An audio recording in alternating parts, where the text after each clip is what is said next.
Hello, and welcome to The Resource, the podcast propelling employer brands to recruit smarter and retain better. I'm your host, Priscilla Peters. And I'm your other host, Scott Dismuke. And Priscilla, you and I are both coming off a little vacation time. Yeah, little summer vacay. I went first, and then you decided to go when we did our Q2 data rundown webinar, which we'll talk about that here in a minute. But how was your vacay? It was fantastic. Weather was great. Yeah. Spent a lot of time on the beach and spent a lot of time actually not worrying about work for a change. It was kind of nice to have a few days to kind of unplug. Nice. We had a good time too. It's always nice to just take some time, get away with the fam, all that fun stuff. I saw your pictures. It looked like y'all had a great time. So yeah, we did. It was very a lot of fun. Exciting. Okay, so we are, T-minus less than a month away from football season, our favorite time of year, which I don't know, basketball season may be our favorite time of year now. It is, probably, at least for us, for right now. But I think 3 weeks from this upcoming Thursday. So we're filming this, recording this on the 5th of August. So I think right there at the end of August, we've got an early Labor Day this year. And I was actually talking to some of the guys here in the office. We were talking about football season. And if you look at that Labor Day weekend, starting with that Thursday through Labor Day, there's a ton of football on. So, dude, I didn't realize Texas was playing Ohio State that first weekend, and they're ranked 1 and 2. 1 and 2. Coming out of the preseason poll. So that's going to be quite the game. Yeah. And I don't know about you, but when I get back from summer vacation, it's like I am so ready for it to say, okay, it can get cold now. Let's have football on Saturdays and Sundays. So, yeah, the minute I got back from vacation, I was ready for fall. Yeah, very exciting. And you and I are attending a game together this year. We are. The wife and I are going to make the 7-hour drive over to Fayetteville. And not only are we attending the game, but the four of us have an Airbnb. Yes, so more to come on that. Yeah, more to come. We could have a very interesting podcast episode come October. All kinds of fun stories to tell. But yeah, we're going to the Arkansas Notre Dame game at the end of September. I don't have a lot of high hopes for that game. No, I'm not expecting a hog victory, but it'll at least be fun to go and watch the Irish play in Razorback Stadium. That'll be a lot of fun. Yeah, I think it's going to be fun. At some point we're going to play them at home, and I really want to go when we play them as well. We were supposed to, I don't know what the deal is, but we were supposed to play them first. Yeah, I think, was it COVID related? Did something happen? COVID. Yeah. Mm-hmm. COVID screwed everything up. I know, right? So we're very excited about football season. So this episode, we are going to be going through our Q2 data rundown. So all the data that we've kind of curated, if you will, from a recruiting and retention standpoint. PDA, you guys bring to the table all of the data that you have from the quarter. You aren't actually on this particular webinar, so you won't be part of the audio, but you guys did share a lot of the data that we're going to dive into. So listen, there's lots of good stuff in this. Like you guys had several takeaways that I think are going to be good for this one. Yeah, there's a lot of stuff. I think the only thing I would say, since I put all of the responsibility on you on this one, since I was sitting on a beach, is I think the big thing that stood out to me was the rise in general maintenance issues. We always talk about equipment. We always talk about compensation. Obviously, those are still pretty prevalent in the Q2 data. But what I would say is we know that companies are extending their trade-in cycles given the uncertainty of the market. We have seen an uptick in equipment issues, but the biggest thing we've seen is an uptick in general maintenance issues and drivers complaining about that. And what I would say about that is the general maintenance plays such an important role in driver retention. And it really plays an important role now. And if you're one of those companies that's extending your trade-in cycles, know that your trucks are getting older. They tend to break down more when they get older. And what we have seen is a rise in drivers talking about mileage compensation issues as a result of recurring and multiple breakdowns. And so I wanted to point that out. You may have said that in the webinar. If you did, I'm just kind of repeating that. But that is one thing that we've really seen. But I do appreciate you filling in for me. I'm sure it was fantastic, but I do appreciate you filling in for me. I will do my best not to do that again. But if we schedule it during my vacation, I guess I can't make too many promises. Yes, no worries at all. Hopefully I covered it all. And as always, if any of our listeners or viewers have any questions, they can shoot us an email. Our email addresses will be in the show notes. So let's just kind of get to it. Lots of great data, lots of great information. Hopefully you can take back to your recruiting and retention teams. So here is our Q2 2025 data rundown. So we've got our quarterly data rundown that we're going to go through today. We've got 4 sets of data we'll be covering: economic and industry data, advertising and marketing data, driver retention data, and then we've got some regular driver data, information on the driver market that we wanted to share. First of all, we have our economic and industry data. So I'm just going to kind of dive right in here. One of the questions that a lot of folks are asking is, has the freight rebound arrived? I would venture to say some of you on this call maybe would say yes, and then some of you would say absolutely not. We are not necessarily feeling it yet. I think there's certain sectors that are, some are not. I know, I guess a few weeks ago, or maybe like a month and a half or so ago, there was a pretty large industry media outlet that said, okay, freight recession's over, and we all got kind of excited. Again, some of you are feeling that, some are not. But we recently did a carrier survey last month. We asked carriers, what is your expectation for growth? Are you expecting to grow? And 67% said, yes, we are expecting to grow in the next 12 months in some form or fashion. 20% said significantly. 47% said slightly. So I think that's promising. We'll take that, right? So many of you on this webinar today that are carriers, maybe indeed you are looking at possibly growing over the next 12 months. Also, we have seen competition for drivers begin to intensify. We started seeing this honestly several months ago, where driver jobs started increasing. But what's ending up happening is, as the number of job postings grows, the number of job seekers is declining.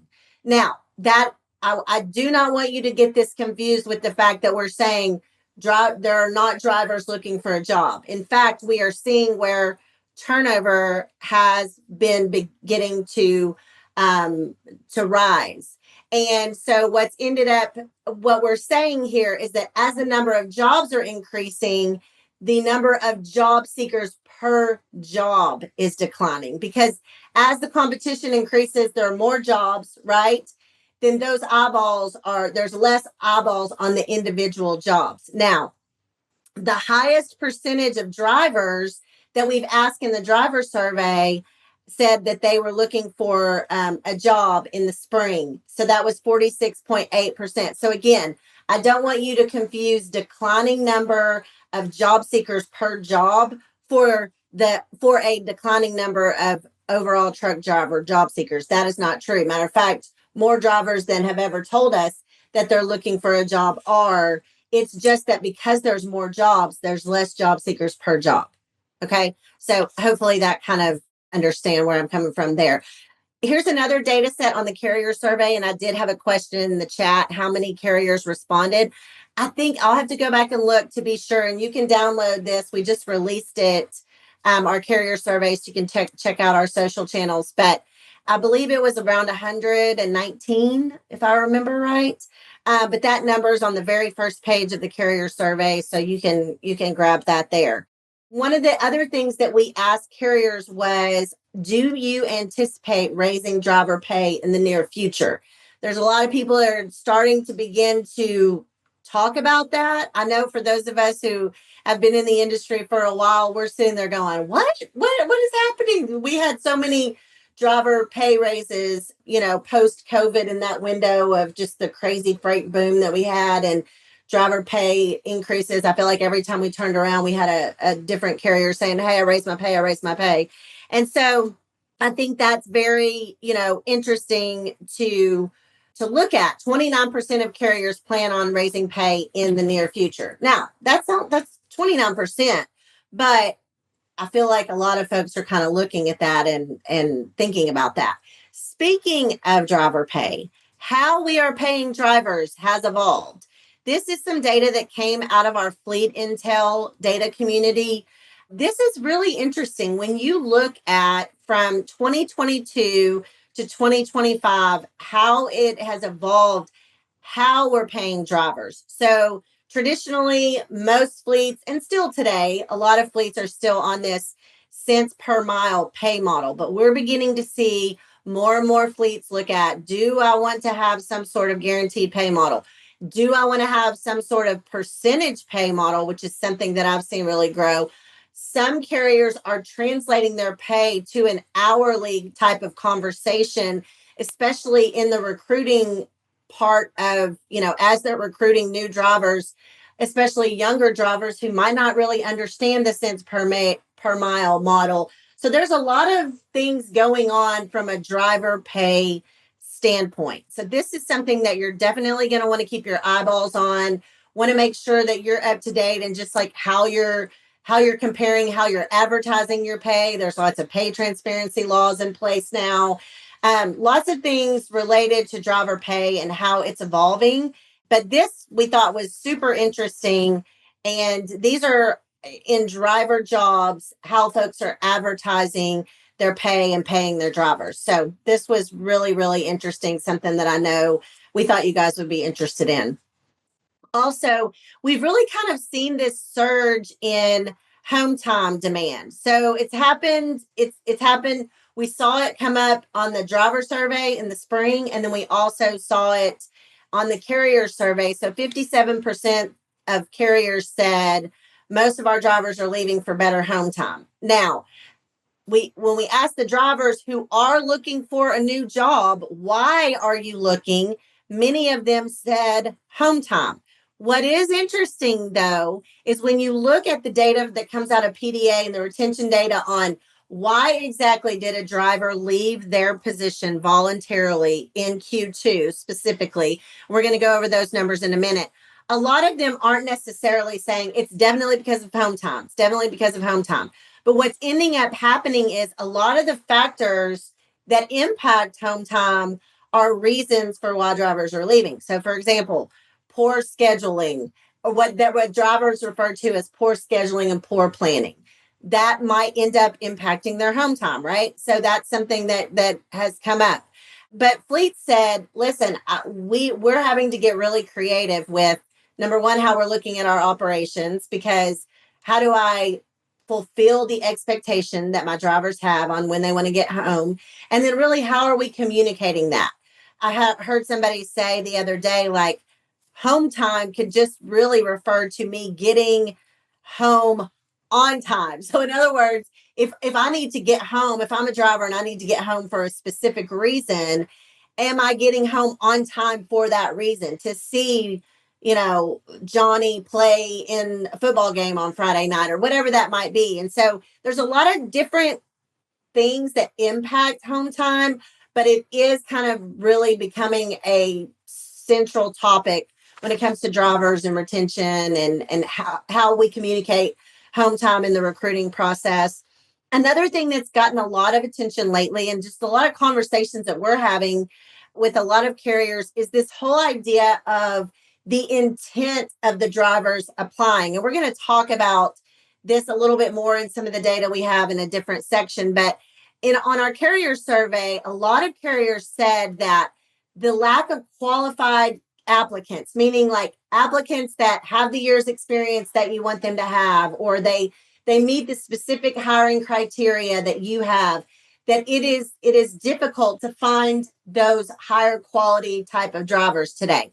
Many of you, really kind of upped your game when it came to hiring standards post-COVID, because as the freight recession began to happen, we could be a lot more selective on the drivers that we hired. And so there's lots of conversations going on about, okay, Is it time to revisit our hiring criteria? Maybe it is, maybe it's not. Another thing that's really challenging is the ease of apply. So, how easy it is for drivers to apply is really becoming a challenge because it requires a lot of times no genuine interest or intent from the driver. And so, we're going to talk about how you can, some just strategy behind that, and how you can look at improving, understanding intent signals from drivers and that type of thing here in just a minute. Also, I thought this was really interesting. This came out of some data that we looked at with Indeed. And what they are seeing and what we're seeing often is that there are 2 times more job seekers for local driving jobs than there are for the traditional regional or OTR driving jobs. So, what that means is that, when I talked about job seekers per job earlier, that number is higher for local jobs because there are more job seekers that are interested. And you might say, oh, well, I outpay local jobs. You probably do, but they're becoming more and more competitive from a pay standpoint, and they're home either every night or very often, and it's just a difficult job to compete with from a local standpoint. Now, if you hire local drivers, then this is great for you, right? But it's something to look at for those of us who are hiring regional and OTR driving jobs, to really look and do a competitive analysis of how am I stacking up against those local jobs. I talked to a carrier a couple weeks ago who said, yes, our turnover is creeping up, but really the main sector where I'm losing drivers is to local jobs. So you may be in that same category, and this is just some data that supports that. So that's our industry and marketing data. I'm sorry, industry and economic data. Now I'm going to dive into the advertising and marketing data. We do have some exclusive benchmarking data that we release to our conversion clients every quarter. And if you're a conversion client and you would like the full benchmarking data, please reach out to your account executive. That's things like cost per hire, cost per lead, leads per hire, by carrier type, van, flatbed, reefer, all that fun stuff. We also do a cost per full app. I will tell you, most of this data stayed about the same from quarter over quarter from Q1 to Q2. Actually, cost per full app for our clients did decline in Q2. So that was good, but we just like to kind of keep a benchmark on that. And if you're a conversion client, you have access to all of that data. But when we look at our overall best performing Q2 strategies, and we look at touch points and hires, in other words, what sources touched these drivers as they were going through the recruiting funnel, and out of those, which ones performed the best? So SEM Interactive, SEM Aware, this is our search engine marketing, and also social media advertising. We're going to talk about a little bit more like data around some of these things here in just a second. But I think it's also important to call out the number one tool that touched more hires than any other was our Lead Assist virtual recruiter tool.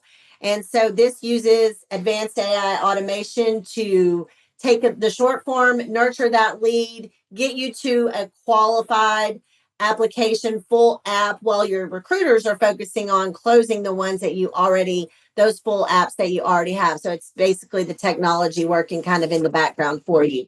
When that tool touches a lead, it tends to convert very faster and at a higher volume than those who do not.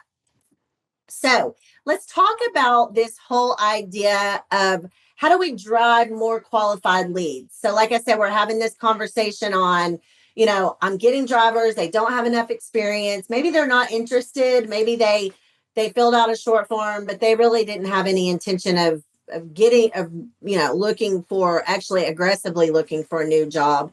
Maybe they apply and then they just ghost you, right? That might be something that you run into.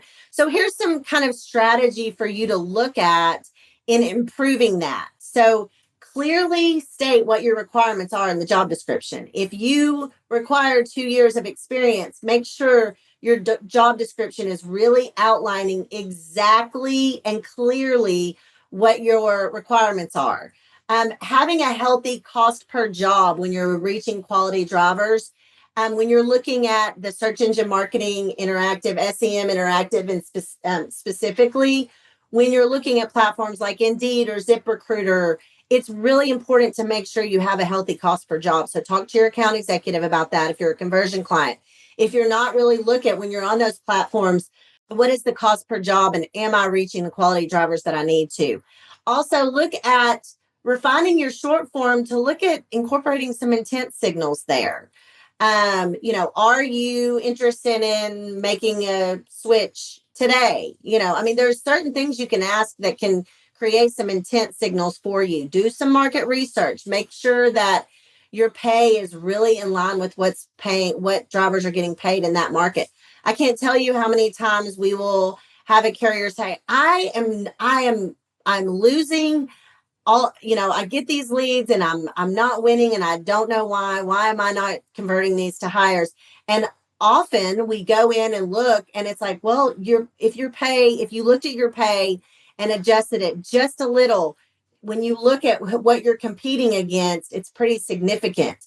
So sometimes tweaks like that can matter even on a regional basis or by zip code even. There's lots of different ways to look at it. And then make sure you're using the tech. Make sure you're using the AI that exists today to help you screen unqualified drivers and get you to the qualified drivers that you need. So those are some things to think about when you're looking at improving your quality and really being able to focus on the drivers that are qualified to go to work for your carrier. Here is a tool that we have today called CallWorks Conversation Analytics. And when we introduced it a couple of months ago, we have got a lot of carriers that are on it today. And so we've just had more and more data kind of coming out of that. The target call score. So when we first went in, we didn't really know like what's a good score. We assumed 100% was like the best score.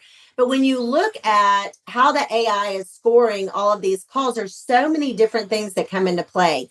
And what we've realized is when recruiters score around 75 or higher, that's a good targeted score for these calls. Some of the common opportunities for improvements, and these are just things you can talk to your recruiters about, is some of these you would think would be kind of what I would call Captain Obvious, but this is where recruiters are scoring the lowest. Asking the caller what their name is. What is your name, driver? Acquiring their contact information. So maybe they get the name, but they don't get their phone number or their email. Really having a lack of clarity and structure in the actual call. So the AI can identify, listen, Susie was on this call with Joe, but Joe didn't know where she was going. The conversation was not structured. There was not clarity in what she was delivering. So now CallWorks Conversation Analytics provides a recruiter criteria report by individual recruiter. And so it's just a great tool. But if you're on that, a good score to target for your recruiters is 75. Also, we've got some trends in social media that we wanted to share with you. So there's some things going down on Meta. Okay, so a couple of things that we wanted to share with you. Number one is Facebook Reels took the number one spot for driver lead volume on Meta. It had previously been the news feed. So Reels had been kind of creeping up in getting more and more leads, and it finally in Q2 surpassed the news feed. So think of that as I'm on Facebook, I'm scrolling through my news feed, I see ads, and I also see Reels, so the little vertical videos that you see that have some sort of CTA, some sort of call to action.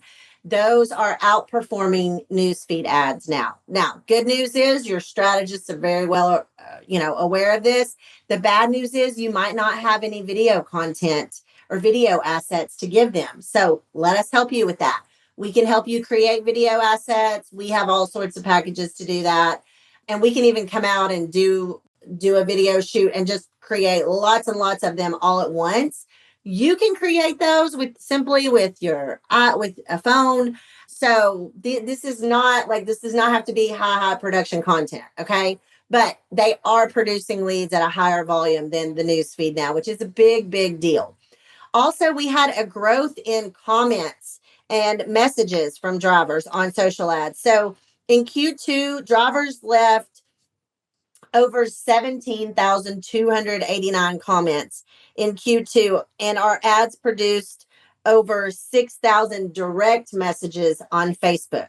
So they see an ad and then they're like, oh, I have a question. And then Lead Assist takes over and starts, converting that lead. And so again, it's just let the technology work for you, right? Also, this is new. Meta is now offering notification ad placements. So when you get a notification from Meta, you're going to start seeing ads in that. And because of that, we can put your recruitment ads in there as well. So that's something new that Meta has come out with. So keep your eye out for that in your strategy. We're going to be doing some testing on it and just seeing how it works from a recruiting standpoint. Also, here's just a quick case study on how what we call rich creative forms on Meta are really improving conversion rates. And when we say rich creative, what we mean is integrating dynamic content like images, videos, custom fields within the actual Meta form. And when you include some of those dynamic visual types of things, then what we're seeing is the conversion rate improves. And so that's something for you to consider.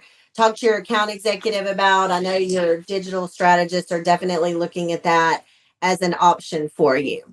And then lastly, just want to share some industry insights when it comes to social media. So average daily time in the US for users on social media are 2 hours and 21 minutes. That's on average. You probably know where you fall in that, but drivers are the same as us, right? Maybe even more. I would dare say for drivers, it may be higher. That is just users in the United States. 83% of adult social media users claim to use it to research brands and products, and 79% of job seekers use it in their job search. We know the number one place drivers are going is online driver reviews. So we know they've told us that. They say 74% of them said, I'm going to online driver reviews first. So keep that in mind. Make sure your reviews are where they need to be and all the things. We can certainly help with that as well. Next, we have our driver retention data, and this is from our friends at People Data Analytics, PDA. Normally, Scott Dismuke is here to share this information, but he is out this week, so you guys are stuck with me even on the retention front. So over 60,000 phone calls with drivers is where this data comes from, and these drivers are typically in their first 180 days. So when we look at the data that came from PDA in Q2, this shows us the top, what we call core issues or concerns. So drivers that are having issues, having concerns, some of them are deciding to voluntarily terminate their employment. Some of them are not. They're working through whatever the issue is, but these are how the issues fell. And I think it's important to point out here that equipment rose above compensation. We're kind of seeing equipment start to really kind of rear its ugly head, if you will. A lot of folks are holding on to equipment longer than they normally would because the cost of those assets. And so it's really starting to become a retention issue for many carriers. I don't know if it is at your carrier or not, but it's something definitely to look at. You might be saying, well, Priscilla, home time only says 4%. That is really because what I had said earlier, a lot of these things are related to home time. We're going to drill into some of them. So a lot of these operations issues can impact home time. Equipment issues can certainly impact home time. So there are a lot of these that actually do impact home time in some form or fashion. Here are the top 10 root causes for drivers who did decide to leave.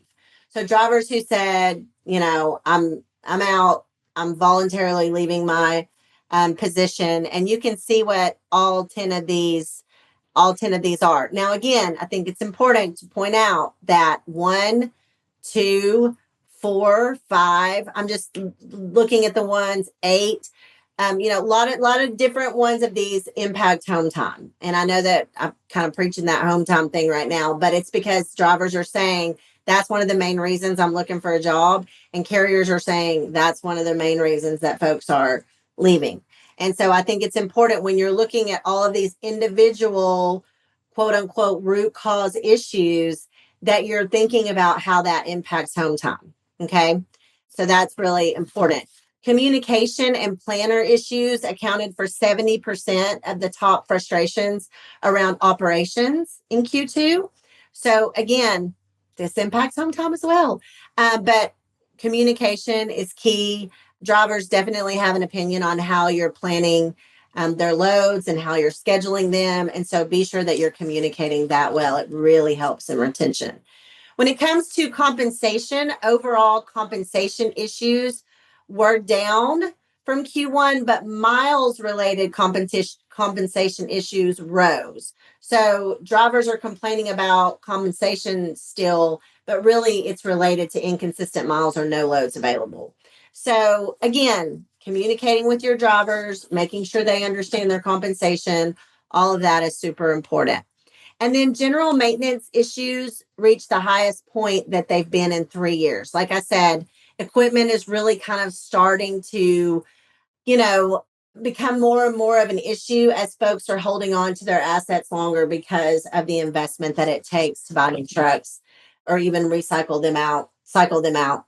And so I think it's really important as a fleet to look at your equipment and how that's impacting retention and what is the risk or reward on when and if you decide to make new investment in trucks. Okay, last section is our driver data. So this came out of our spring driver survey. 50% of drivers said they have not received a pay raise in 2 years. So really, I think this just goes back to overall retention, something for you to be aware of, something for you to think about. What would my drivers say? As inflation has risen, maybe they haven't received a pay raise. Just something to think about and how you're communicating that and how you're looking at that. And especially if your miles have been down, then not only have they not received a raise, but they probably are getting paid less if miles are down. So lots of things to think about regarding that. This was interesting. This came out of our spring driver survey as well. Over 42% of drivers said that better benefits was one of the reasons they were looking for a new job. So benefits are starting to creep up more and more in some of this data that we're looking at. Fleet Intel is a great resource for that because it can tell you like how you stack up from a pay and benefit standpoint. If you're interested in that, talk to your account executive about that as well. And then this is like the Priscilla question of the century. I ask this question all the time. Are you recruiting your current drivers? Because they're telling us they are being recruited. So over 90% of drivers reported being contacted by other recruiters at least once a week. Some of them more than once a week. Many of them more than once a week. So my question is, are you recruiting your current drivers? And my follow-up to that is because someone is. I can guarantee you someone is. And so it's really important to think about what are you doing for your current drivers to really help with your turnover, which ultimately helps with your recruiting.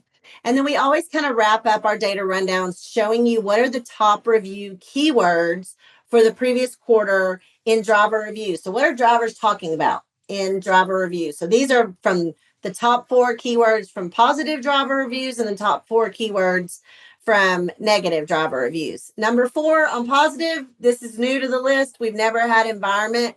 So I did some digging to see like, what does that mean? Because it's not the environment that you're probably thinking it might be. And it's not global warming that they're necessarily talking about positively. They're saying their work environment. So we had this show up as culture for a few quarters as well. So think of it from that standpoint, not from an environmental standpoint. Not that drivers aren't concerned about the environment, they are. But in this case, they're talking about their work environment.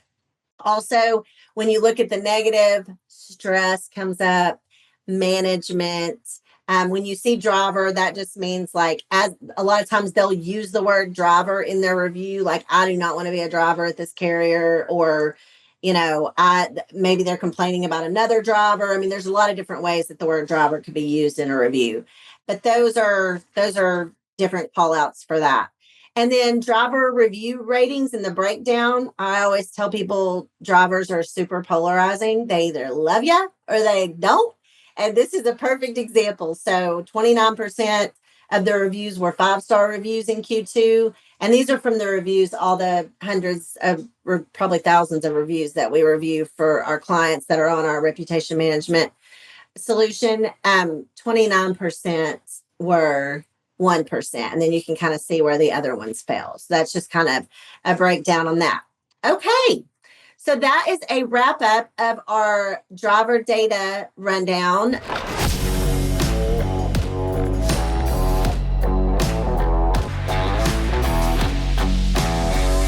Okay, so many takeaways from that quarter. Like, I feel like every time we do the data rundown, we're just like racing through all of the data because we don't want to take up, hours and hours on end, but there's a lot of good stuff there. So hopefully you guys can take some good things away from that, take it back to your teams and just be able to benchmark what you're doing, what others are doing, what the data's showing, all that fun stuff. Yeah, and you did a fantastic job. Maybe you should just do it all the time. Oh, Just no. No. And here's what I would say to Priscilla's point. Obviously, we try to keep those under 30 minutes, like she said, but there's a lot of data in there, and there's a lot more in the data download that we don't go over on the webinar. Obviously, you'll be able to look in the show notes, and you can download the Q2 data download. There's a lot more information in there that we don't cover actually on the webinar. But there's tons of stuff on there. Again, we try to keep it under 30, but sometimes the data has other plans. Exactly. Well, thanks again for listening. If you are enjoying the resource, help us spread the word with a rating and a review. And be sure to hit that subscribe button so you don't miss out on an episode. And as always, if you have any questions or topics that you would like for us to cover, reach out to us on social media, or you can drop us an email. Those details are waiting for you just below in the show notes. We'll catch you next time with more data, strategies, and a little fun to ace your recruiting and retention game. We will see you next time.